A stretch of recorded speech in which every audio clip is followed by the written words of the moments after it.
नमस्कार दोस्तों, स्वागत है आपका अनुपम आईएएस एकेडमी पर। आज की इस वीडियो में हम राष्ट्रकूट वंश के राजाओं के विषय में देखेंगे। हमने गोविंद तृतीय तक राष्ट्रकूट वंश को देख लिया है, तो आज की इस वीडियो में हम देखेंगे गोविंद तृतीय के बाद क्या राजनीतिक परिवर्तन होते हैं राष्ट्रकूट वंश में और किस प्रकार से जो सत्ता का संघर्ष है वह हमको राष्ट्रकूट वंश में मिलता है। इसके रेफरेंस से आप यह भी समझ पाएंगे कि जब त्रिगुटीय संघर्ष हुआ था तो उस संघर्ष से राष्ट्रकूट वंश के लोग क्यों वापस हो रहे थे। तो मैं अनुपम तिवारी स्वागत करता हूं आपका अपने इस YouTube चैनल पर।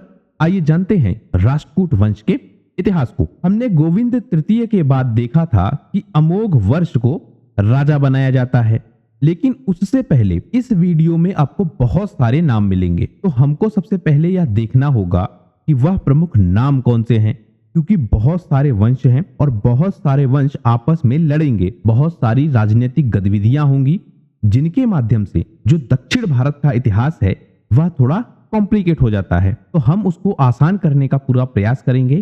सबसे पहले हम यह समझेंगे कि किन किन राजाओं की हम यहाँ चर्चा करने जा रहे हैं। हमने बात की थी ध्रुव के पुत्र गोविंद की। गोविंद के साथ इनका एक भाई था जिसका नाम था कर्क, इसकी भी हमने बात की है। और इस कर्क का भी या हम कहे गोविंद का भी एक भाई है जिसका नाम है तंब, इसको भी हम देखेंगे। यह नाम आपको याद रखने पड़ेंगे या आप इनका एक चार्ट बनाकर रख लीजिए। जब तक इसको आप नहीं रखेंगे, वीडियो में आगे जो कुछ भी मैं आपको बताने का प्रयास करूंगा इस बात की पूरी संभावना है कि आप उसको ना समझ पाए, क्योंकि बहुत कॉम्प्लिकेटेड है। तो आपको समझना होगा कि कौन किस वंश से जुड़ा है और क्या क्रम है किसी का राजनीतिक व्यवस्था में। तो हमने देखा स्तंभ, स्तंभ का पुत्र मिलेगा हमको शंकरगढ़। ये जो गोविंद है इसका पुत्र मिलेगा हमको अमोघ वर्ष। इस अमोघ वर्ष का पुत्र मिलेगा हमें कृष्ण द्वितीय। इसकी एक पुत्री मिलेगी हमको कन्नरा के नाम से। कृष्ण द्वितीय का पौत्र मिलेगा हमको इंद्र तृतीय। इस इंद्र तृतीय का एक भाई मिलेगा हमको अमोघ वर्ष तृतीय। अमोघ वर्ष तृतीय का एक पुत्र होगा जिसका नाम होगा कृष्ण तृतीय। इंद्र तृतीय का पुत्र होगा अमोघ वर्ष द्वितीय और गोविंद चतुर्थ। अमोघ वर्ष तृतीय के पुत्र होंगे कृष्ण तृतीय, नगतुंग, निरूपम और खोटिक। ये जो खोटिक है इसका एक पुत्र होगा कर्क द्वितीय। तो यह राष्ट्रकूट वंश के लोग हैं जिन्हें हमें ध्यान रखना होगा। दूसरा हम देखेंगे वेंगी के लोगों को। यहाँ पर आपको मिलेगा विजयादित्य थर्ड, उसके बाद भीम प्रथम, बाद में एक राजा मिलेगा आपको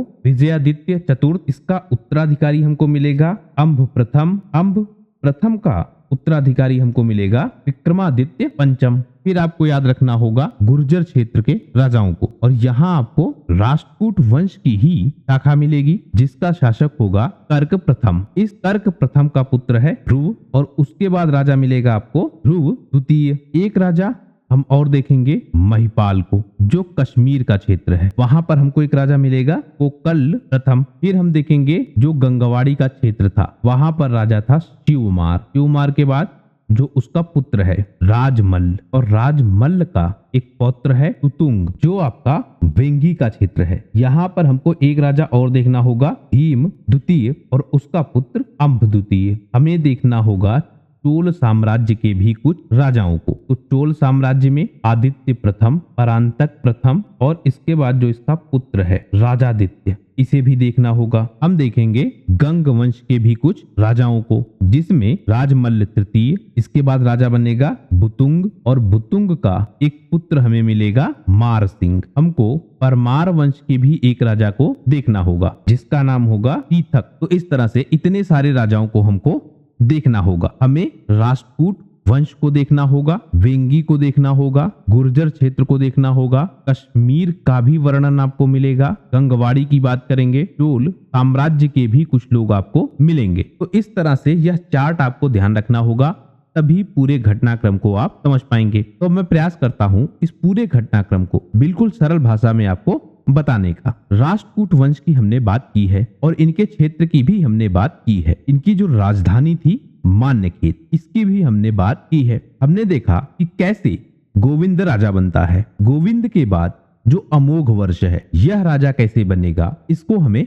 समझना होगा। तो हमने देखा कि ध्रुव के 4 पुत्र थे, एक कर्क, दूसरा तंब जो कि गंगवाड़ी क्षेत्र में था, कर्क मान्यखेत में था और इस स्तंभ का पुत्र है शंकरगढ़। फिर हमने देखा जो तीसरा पुत्र था गोविंद, इसी को उत्तराधिकारी बनाया जाता है। उत्तर में इसने अभियान किया हुआ था।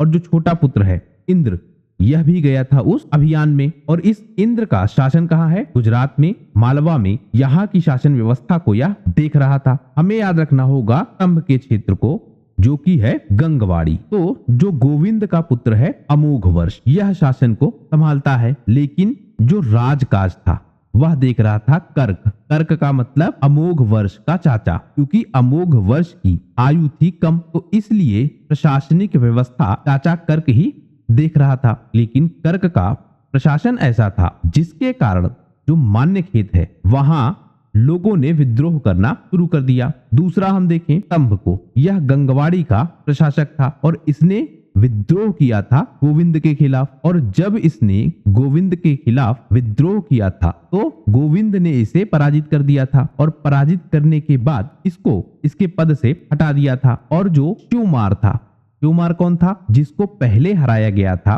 गंगवाड़ी के क्षेत्र में, और हराने के बाद स्तंभ को राजा या हम कहें प्रशासक नियुक्त किया गया था। स्तंभ विद्रोह कर देता है, इससे जो शिवमार होता है इसको राजा बना दिया जाता है। लेकिन शिव और स्तंभ दोनों मिलकर यह प्रयास करते हैं कि गोविंद को ही हटा दें। तो फिर से स्तंभ को पराजित किया जाता है, शिवमार को बंदी बनाया जाता है। और जिसके बाद जो स्तंभ है यह निष्ठावान हो जाता है गोविंद के प्रति। यह सब कुछ हम देख चुके हैं। लेकिन जो शंकरगढ़ था, शंकरगढ़ कौन? स्तंभ का पुत्र। यह अमोघ वर्ष का विरोधी हो गया, क्योंकि गोविंद के बाद राजा बनेगा अमोघ वर्ष। गोविंद ने इसके पिता को हराया था, तो यह विरोधी होगा किसका? अमोघ वर्ष का। और कुछ समय बाद जो शिवमार था यह प्रयास करता है कि शंकरगढ़ के साथ मिलकर विद्रोह करे। लेकिन इस बार इस शिवमार को मार दिया जाता है। जो शिवमार का पुत्र है राजमल्ल, यह भी विद्रोह करता है और इसे अमोघ वर्ष के विरुद्ध कुछ सफलताएं भी मिलती हैं। जो राजमल्ल है, शिवमार का पुत्र है राजमल्ल, और इस राजमल्ल का पौत्र है तुतुंग। इस तुतुंग से जो अमोघ वर्ष है यह अपनी पुत्री का विवाह कर देते हैं। तो क्रम आप ध्यान रखिए, गोविंद का पुत्र है अमोघ वर्ष और गोविंद का भाई है कर्क। राजा अमोघ वर्ष बनता है। एक भाई और है स्तंभ। स्तंभ का पुत्र है शंकरगढ़। शंकरगढ़ का विद्रोह होता है अमोघ वर्ष के खिलाफ। फिर हमने देखा एक राजा शिवमार को। इस शिवमार का पुत्र है राजमल्ल और राजमल्ल का पौत्र है तुतुंग। इस तुतुंग से जो अमोघ वर्ष है यह अपनी पुत्री का विवाह कर देता है, जिससे जो शत्रुता है वह कम हो सके। अब हमको समझना होगा वेंगी को। यहाँ का एक प्रशासक है विजयादित्य। तो वेंगी पर शासन था विजयादित्य का। गोविंद तृतीय ने इस विजयादित्य को पराजित किया था। गोविंद तृतीय कौन? ध्रुव का पुत्र और अमोघ वर्ष का पिता। इसने पराजित किया था विजयादित्य को और भीम को राजा बना दिया था। विजयादित्य भी जब स्तंभ विद्रोह करता है तो उसमें शामिल होते हैं, तो यह उनको पराजित कर देता है और भीम को राजा बना देता है। इससे जो विजयादित्य है यह भी शत्रु बन जाता है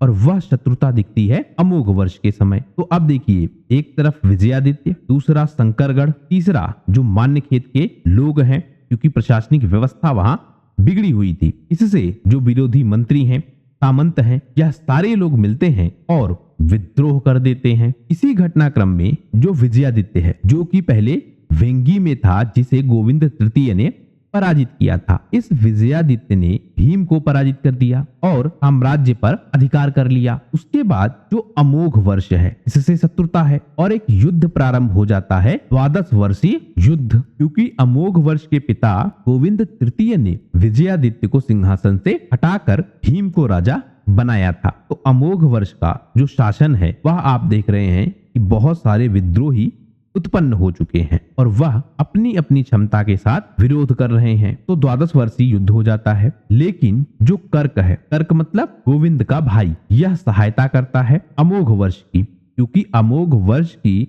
नियुक्ति के समय आयु कम है। तो मूलतः जो प्रशासनिक व्यवस्था थी उसको कर्क ही देख रहा था। तो कर्क की सहायता से जो अमोघ वर्ष है यह जीत जाता है। अब हमको देखना होगा गुर्जर भूमि क्षेत्र को। जो गुर्जर भूमि है, यहाँ पर राष्ट्रकूट वंश की एक शाखा थी। इस शाखा का जो प्रशासन था वह देख रहा था कौन? कर्क। यही कर्क, एक कर्क का पुत्र है ध्रुव, और ध्रुव का भी अमोघ वर्ष से संघर्ष हो जाता है। यह भी क्षेत्रों को जीतकर वहां का स्वतंत्र शासक बनना चाहता है, लेकिन इस विद्रोह में ध्रुव मारा जाता है। ध्रुव के बाद उसका पुत्र आता है ध्रुव द्वितीय। इसका भी अमोघ वर्ष से संघर्ष है। यह भी अमोघ वर्ष को पराजित करना चाहता है, लेकिन 860 ईस्वी में जो ध्रुव द्वितीय है और जो अमोघ वर्ष है, इनके मध्य संधि हो जाती है। और संधि का कारण क्या था? क्योंकि जो भोज था प्रतिहार साम्राज्य का, वह खतरा बनकर खड़ा हो गया था दोनों के लिए। तो गुर्जर भूमि में जो एक शाखा है वह तय करती है कि जो प्रतिहार नरेश है भोज, उसके खिलाफ लड़ने के लिए चालुक्य वंश की इन दोनों शाखाओं को एक होना पड़ेगा।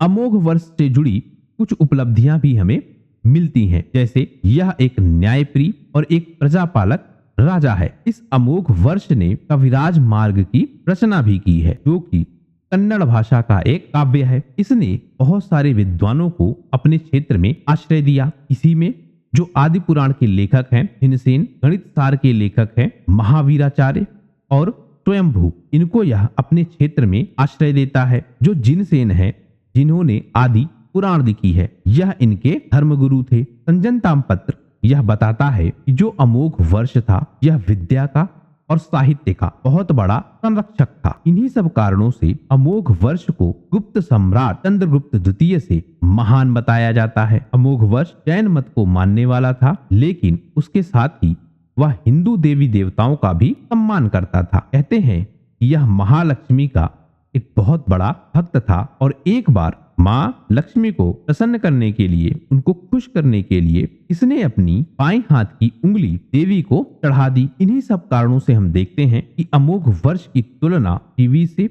दधीची से, ऐसे पौराणिक व्यक्तियों के साथ की जाती है। अमोघ वर्ष ने मान्यखेत नगर की स्थापना भी की थी। तो इस तरह से अमोघ वर्ष से जुड़ी हुई बहुत सारी उपलब्धियां हमको दिखती हैं। अमोघ वर्ष का पुत्र होता है कृष्ण द्वितीय, और कश्मीर में एक शासक होता है कोकल प्रथम। जो कोकल प्रथम है, इसकी पुत्री से विवाह होता है अमोघ वर्ष के पुत्र कृष्ण द्वितीय के साथ। कृष्ण द्वितीय के राज्य के समय जो इसका उत्तर का क्षेत्र है, वहां गुर्जर प्रतिहार शक्तिशाली रूप से बने हुए थे। जो दक्षिण का क्षेत्र है, वहां पर वेंगी के चालुक्य भी बने हुए थे। और जो वेंगी का क्षेत्र है, जहां पर हमें विजयादित्य तृतीय मिलता है, इसने गंग नामक राष्ट्रकूटों के सामंतों पर भी हमला किया था, और जो नोलंब है, इन सामंतों पर भी हमला किया था। तो ऐसे बहुत सारे छोटे छोटे सामंत होंगे। बाद में हो सकता है वह बड़े साम्राज्य में कन्वर्ट हो, लेकिन प्रारंभिक स्तर पर वह छोटे छोटे राज्य के रूप में ही हमें मिलेंगे। तो नोलंब और गंग, यह दोनों मिल रहे थे, जिनको विजयादित्य तृतीय ने पराजित किया था। जो विजयादित्य है, इनका पुत्र हमें मिलता है भीम प्रथम, और इसने जो कृष्ण द्वितीय थे, उनके खिलाफ विद्रोह कर दिया। कृष्ण द्वितीय कौन है? अमोघ वर्ष के पुत्र। यह आप ध्यान रखिए। कृष्ण द्वितीय ने भीम प्रथम को बंदी बना लिया था। अब यह भीम प्रथम कौन है? विजयादित्य का पुत्र। बाद में इस भीम प्रथम को मुक्त कर दिया जाता है और अपने सामंत के रूप में इसकी नियुक्ति कर दी जाती है। लेकिन कुछ समय बाद यह भीम प्रथम फिर से विद्रोह कर देता है। इस बार जो भीम का पुत्र है, वह युद्ध में मारा जाता है, जिससे अंततः भीम युद्ध में पराजित हो जाते हैं। जब यह सारी घटनाएं हो रही थी, इसी समय हमें जो तमिल का क्षेत्र है, वहां पर चोल साम्राज्य की नींव पड़ती हुई दिखती है। अर्थात चोल साम्राज्य उस समय उदित होना प्रारंभ हो चुका था। जो कृष्ण द्वितीय है, कृष्ण द्वितीय अमोघ वर्ष के पुत्र, इनकी पुत्री है कन्नरा। इस कन्नरा का विवाह जो आदित्य प्रथम है, आदित्य प्रथम यहाँ चोल साम्राज्य से जुड़ा हुआ है। तो चोल साम्राज्य से राष्ट्रकूट साम्राज्य का वैवाहिक संबंध स्थापित होता है। चोल राजा आदित्य प्रथम से कृष्ण द्वितीय की पुत्री कन्नरा का विवाह हो जाता है। आदित्य प्रथम के पुत्र को एक व्यक्ति गद्दी से हटा देता है, जिसका नाम है परांतक प्रथम। यह भी चोल साम्राज्य से ही जुड़ा हुआ होता है। लेकिन इसके बाद जो कृष्ण द्वितीय है, यह परांतक पर आक्रमण कर देते हैं। कृष्ण द्वितीय यही वाले, लेकिन कृष्ण द्वितीय पराजित हो जाते हैं। कृष्ण द्वितीय का पौत्र हमें मिलेगा, जिसका नाम है इंद्र तृतीय 914 ईस्वी से 928 ईस्वी तक यह शासन व्यवस्था को संभालता है। इसने जो गुर्जर प्रतिहार क्षेत्र है वहां पर एक राजा है महिपाल, उस महिपाल को आक्रांत किया, उसको भयभीत किया। इसके बाद जो कन्नौज का क्षेत्र है वह इंद्र तृतीय के अधिकार में आ जाता है। जो वेंगी का क्षेत्र है इस समय वहां राजा है विजयादित्य चतुर्थ। विजयादित्य चतुर्थ का इंद्र तृतीय के साथ संघर्ष होता है। इस विजयादित्य चतुर्थ का उत्तराधिकारी हमको मिलता है अंब प्रथम, और अंब प्रथम का उत्तराधिकारी हमें मिलेगा विक्रमादित्य पंचम। तो इंद्र तृतीय, अब ध्यान रखिए आप, पहले अमोघ वर्ष के बाद कृष्ण द्वितीय और कृष्ण द्वितीय के बाद इंद्र तृतीय। अब इंद्र तृतीय का पुत्र है अमोघ वर्ष द्वितीय। इसने 1 साल तक शासन व्यवस्था को संभाला, लेकिन 1 साल के अंदर ही इसकी मृत्यु हो गई। अब आया शासन गोविंद चतुर्थ के पास। गोविंद चतुर्थ भी इंद्र तृतीय का पुत्र है। इंद्र तृतीय के समय ही हम देखते हैं कि जो अरब यात्री है अल मसूदी, यह भारतीय क्षेत्र में आया था और इसने भारत के विषय में अपने विवरण दिए हैं। अब हमें देखना होगा गोविंद चतुर्थ को। 930 ईस्वी से 936 ईस्वी तक इसका शासनकाल हमें दिखता है। इसके समय जो वेंगी का क्षेत्र है जहां पर विद्रोह हो रहे थे वह क्षेत्र पूरी तरह से मुक्त हो चुका था। गोविंद चतुर्थ एक भोगी विलासी आदमी था, जिसके कारण जो प्रशासनिक व्यवस्था है वह छिन्न भिन्न हो जाती है। जो गोविंद चतुर्थ है इसका चाचा हमें मिलेगा अमोघ वर्ष तृतीय। अमोघ वर्ष तृतीय कौन है? इंद्र तृतीय का भाई। और इंद्र तृतीय कौन है? कृष्ण द्वितीय का पुत्र। कृष्ण द्वितीय कौन है? अमोघ वर्ष का पुत्र। तो अमोघ वर्ष का पुत्र कृष्ण द्वितीय, कृष्ण द्वितीय का पुत्र इंद्र तृतीय, इंद्र तृतीय का भाई मिलेगा हमें अमोघ वर्ष तृतीय। तो अब अमोघ वर्ष तृतीय का शासन आता है। 936 से 939 ईस्वी तक यह शासन व्यवस्था को संभालता है। इसने जो चेंदी के राजवंश हैं उनसे वैवाहिक संबंध स्थापित किया। इसके पुत्र हमें मिलेंगे कृष्ण तृतीय, नगतुंग, निरूपम और खोटिक। गंगवी में एक राजा मिलेगा हमको राजमल्ल तृतीय। गंगवी का भी अलग क्षेत्र है। इसको हटाकर एक नया शासक स्थापित किया जाता है जिसका नाम है कुतुंग। कई बार आप देखेंगे कि जो राजा होता था उसको पद से हटा दिया जाता था और किसी दूसरे व्यक्ति को, और वह दूसरा व्यक्ति कैसा होगा? जो समर्थन दे। जैसे यहाँ पर अगर राष्ट्रकूट वंश को कहीं का राजा बदलना है, जैसे वेंगी में यह काम इसने किया था, तो ऐसे व्यक्ति को राजा बनाया जाएगा वेंगी के क्षेत्र में जो राष्ट्रकूट वंश को समर्थन दे। तो इसी क्रम में आप देख रहे हैं कि राजा बदले जा रहे हैं। तो बुतुंग को राजा बनाया जाता है। ये जो अमोघ वर्ष तृतीय था, अमोघ वर्ष तृतीय कौन? इंद्र तृतीय का भाई, कृष्ण द्वितीय का पौत्र। तो अमोघ वर्ष तृतीय का पुत्र है कृष्ण तृतीय। इसीलिए मैंने आपसे कहा था कि आप चार्ट बनाकर रख लीजिए अपने सामने, तभी आपको आसानी से यह पूरा घटनाक्रम समझ में आएगा। तो कृष्ण तृतीय है 939 से 967 ईस्वी तक यह शासन को चलाता है। इसे अकाल वर्ष, वल्लभेंद्र, पृथ्वी वल्लभ, परम भट्टारक, महाराजा धीराज, परमेश्वर, ऐसी बड़ी बड़ी उपाधियां दी जाती हैं। इसने कांची के क्षेत्र को, तंजौर के क्षेत्र को अपने साम्राज्य में शामिल किया और इस जीत के बाद उसने कांचीयुम संजय कोंड की उपाधि धारण की। यह जो कोंड शब्द इस्तेमाल होगा यह आप ध्यान रखेंगे विजेता के लिए इस्तेमाल होगा। जब भी कोई किसी क्षेत्र को जीतता था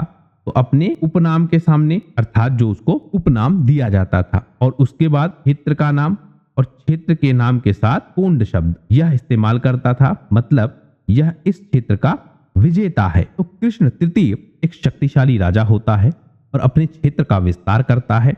बड़ी बड़ी उपाधियां इसे मिलती हैं। जो कृष्ण तृतीय था इसने श्रीलंका के क्षेत्र तक भी अपना अधिकार बढ़ाया, और जो यहाँ की विजय गाथा है वह हमको रामेश्वर में स्थित गणेश्वर और गमारतंडादित मंदिरों पर मिलता है, क्योंकि इसका निर्माण श्रीलंका की विजय के बाद ही करवाया गया था। राष्ट्रकूट वंश की सेना और गंग सेना यह दोनों आपस में मिल जाती है और अब यह चोलों से युद्ध करेगी। पीछे हमने देखा कि गंग सेना से द्वंद्व था, लेकिन कई बार यह वंश आपस में जुड़ेंगे जब किसी दूसरे शक्तिशाली वंश से इन्हें लड़ना होता था। जब राष्ट्रकूट वंश, गंग वंश और चोल वंश यह तीनों आपस में लड़ रहे थे एक तरफ राष्ट्रकूट और गंगसेन और दूसरी तरफ चोल। तो इसी समय जो झिजाक भुक्ति का क्षेत्र है वहां पर जो चंदेल शासक हैं वह अवसर पाते हैं और अवसर पाकर वह अपने क्षेत्र को बढ़ा लेते हैं। जब हमने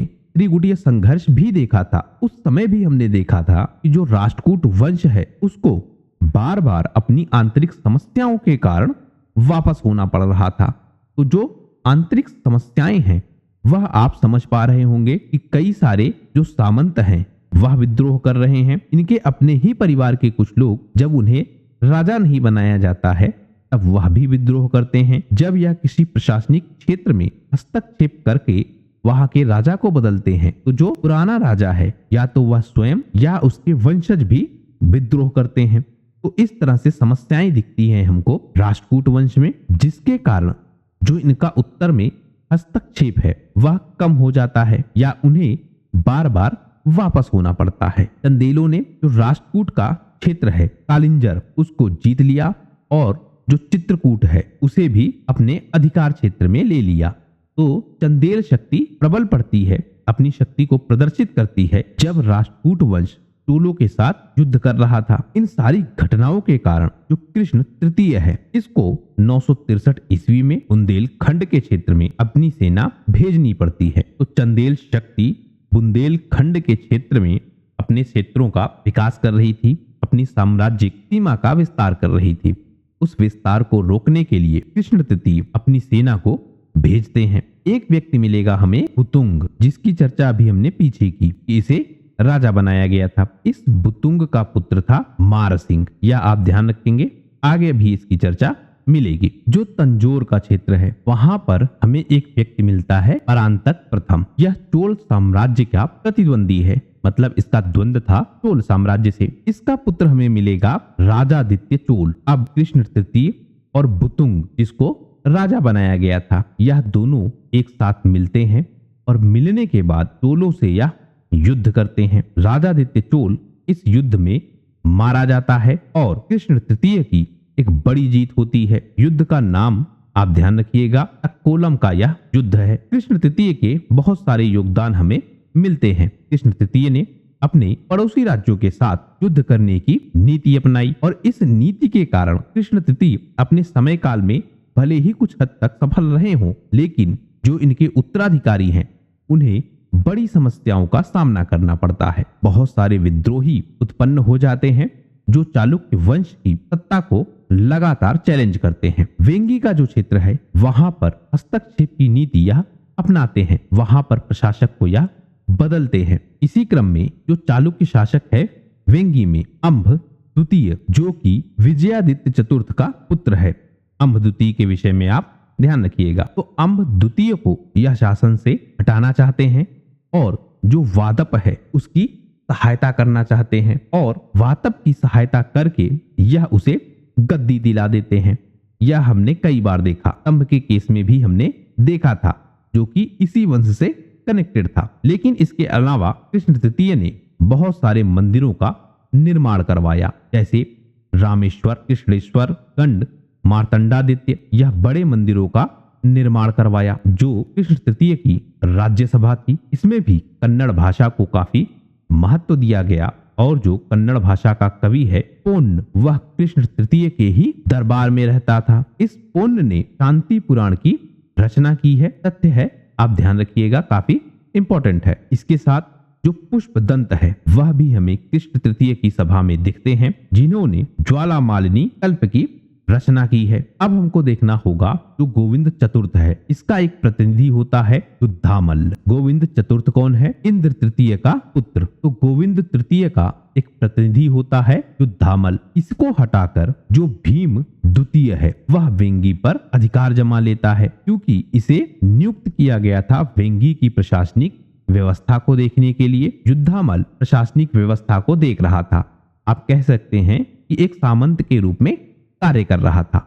इसको हटाया जाता है और हटाने के बाद भीम द्वितीय सत्ता पर अधिकार कर लेते हैं। भीम द्वितीय का पुत्र है अंब द्वितीय और इस अंब द्वितीय का जो युद्धामल का पुत्र है वाटप, इससे हमें विवाद दिखता है। लेकिन जो कृष्ण तृतीय है। कृष्ण तृतीय अर्थात इंद्र का भाई है, या हम कहें इंद्र तृतीय का भाई है अमोघ वर्ष तृतीय, और इस अमोघ वर्ष तृतीय का पुत्र है कृष्ण तृतीय। तो कृष्ण तृतीय ने वाटप की सहायता की और उसके लिए अपनी सेना भेजी। इससे जो अंब था वह पराजित हो जाता है, जो कि भीम द्वितीय का पुत्र है, और शासन वापस मिल जाता है वाडप्प को। इसके साथ एक व्यक्ति मिलेगा हमें खोटिक, जिसकी चर्चा अभी हमने पीछे की है। खोटिक पुत्र है अमोघ वर्ष तृतीय का, या हम कहें जो कृष्ण तृतीय है इसका भाई है खोटिक। यह भी 967 से 972 ईस्वी तक शासन व्यवस्था को संभालता है। इसका भाई कृष्ण तृतीय हमें दिखता है। खोटिक के समय हमें दिखता है कि जो परमार वंश है, इस परमार वंश का राजा होता है तीथक हर्ष। यह तीथक हर्ष मान्यखेत पर हमला कर देता है।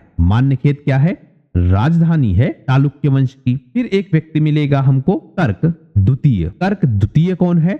यह खोटिक का पुत्र है। इसके समय जो राष्ट्रकूट वंश है उस पर तैल द्वितीय का आधिपत्य स्थापित हो जाता है। तैल द्वितीय कनेक्टेड है चालुक्य वंश से, यह आप ध्यान रखिएगा। जो कृष्ण के उत्तराधिकारी थे वह हमें बहुत कमजोर दिखते हैं, लेकिन इससे पहले हमें ध्यान रखना होगा कि कृष्ण तृतीय की जो नीति थी, अपने पड़ोसी राज्यों से शत्रुता रखना, अन्य क्षेत्र के राज्यों में हस्तक्षेप करना, राजा को बदलने का बार बार प्रयास करना, यह भी एक कारण है जो कृष्ण तृतीय के उत्तराधिकारी झेलते हैं। तो कृष्ण तृतीय के जो उत्तराधिकारी हैं उनमें हम देखते हैं कि गृह युद्ध आरंभ हो जाता है। इस स्थिति का सबसे ज्यादा लाभ उठाते हैं परमार वंश के लोग। जो परमार हैं यह पहले राष्ट्रकूट वंश के सामंत थे, लेकिन जो परमार राजा है तियक, वह राष्ट्रकूट की कमजोरी का फायदा उठाता है और राष्ट्रकूट राज्य पर आक्रमण कर देता है। 972-73 ईस्वी में यह आक्रमण होता है, जिससे जो मान्यखेत का क्षेत्र है जो कि राजधानी है उसे खूब लूटा जाता है। 974 से 75 ईस्वी में जो चालुक्य राजा है तैल द्वितीय, यह भी राष्ट्रकूट वंश पर आक्रमण करता है और जो अंतिम शासक है कर्क द्वितीय राष्ट्रकूट वंश का, उसको परास्त करता है। और परास्त करने के बाद जो राष्ट्रकूट का साम्राज्य है वह हमें चालुक्य वंश के अधीन आता हुआ दिखाई देता है। इसी क्षेत्र पर जो चालुक्य वंश है उनकी एक शाखा स्थापित होती है जिसे कहते हैं कल्याणी के चालुक्य। चालुक्य वंश में अगर आपको याद हो तो कई सारी शाखाएं हैं, जैसे वातापी के चालुक्य, कल्याणी के चालुक्य, वेंगी के चालुक्य। तो चालुक्यों की कई सारी शाखाएं हैं। तो एक शाखा जो कल्याणी की है वह यहाँ पर स्थापित हो जाती है। राष्ट्रकूटों के समय अरब व्यापार का प्रभाव भी हमें दिखता है। हम देखते हैं कि बहुत सारे जो मुस्लिम व्यापारी हैं वह इस्लाम का प्रसार करने के लिए और बसने के लिए दक्षिण भारत में प्रवेश करते हैं। और अगर आपको याद हो तो इसी के बाद जो इस्लाम का प्रसार है वह भारत के बाहर भी इंडोनेशिया जैसे देशों पर होता है। तो इस तरह से हमने समझ लिया कि कैसे चालुक्य वंश के राजाओं ने राष्ट्रकूट वंश को समाप्त किया और समाप्त करने के बाद उनकी प्रशासनिक व्यवस्था पर अपनी शाखा स्थापित की। आशा करता हूं यह वीडियो आपको अच्छा लगा होगा और आपकी तैयारी के लिए मददगार साबित होगा। यदि वीडियो अच्छा लगा हो तो प्लीज शेयर कीजिए अपने दोस्तों के साथ, सब्सक्राइब कीजिए इस चैनल को। आपका हमसे जुड़ने के लिए बहुत बहुत धन्यवाद। आपका दिन शुभ हो।